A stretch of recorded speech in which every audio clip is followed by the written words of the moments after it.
Heatley.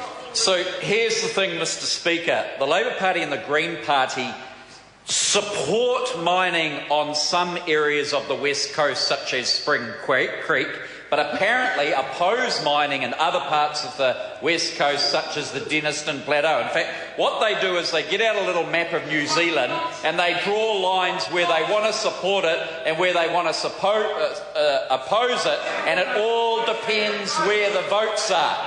There's nothing principled about it at all. But what is cynical, Mr. Speaker, and ironic, really, is that it points to the bigger picture. And that is that they wax lyrical in this House week after week and up and down the country about New Zealanders going over to Australia. In fact, I get it in the electorate that I represent in Whangarei and Mike Sabin in Northland, where many Northlanders have put up their hands and they've said, look, we're going to Australia to work in the oil and gas and mining industry. We're going to get excellent salaries. And by the way, we're not actually mining. We're builders and we're plumbers and we're electricians and we're cooks and we're truck drivers. But because of the mining and oil and gas industry over in Perth and in Australia, it's happening there. We'll go over there and get jobs.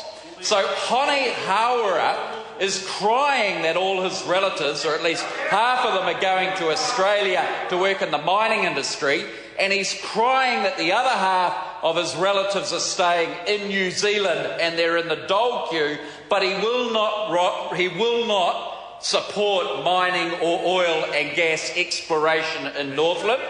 The Labor Party and the Green Party will not support oil and gas exploration and mining in New Zealand.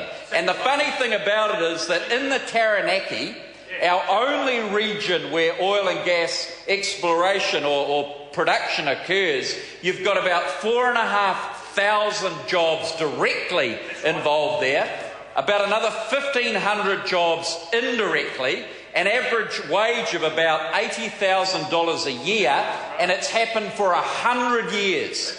The other 15 or 16 regions of New Zealand over the last 100 years have never heard a problem come out of Taranaki, have always understood that there's dairy farming and tourism and oil and gas exploration in Taranaki, never a problem. But the minute that the National Party and all those in the Taranaki who support oil and gas exploration, it's been so successful, say that why don't we extend this to some of the other regions in New Zealand? There's about 16 or 17 others. We've been successful in Taranaki for over 100 years. Why don't we extend it to some other regions of New Zealand, such as off the Otago coast or the east coast of the North Island or Northland? The minute we do that, apparently, according to the Labor Party and the Green Party and Hone Hawara, the sky is going to fall on our head. So it's been successful in the Taranaki for 100 years. Never a whimper, alongside dairy farming and tourism, but somehow we can't repeat this elsewhere in the country. So I question Damien O'Connor and the Labor Party. Why, when a formula being so successful in one of our most highly paid regions in New Zealand, the Taranaki, why cannot we repeat that elsewhere in the country? The Honourable David Parker. Mr. Speaker,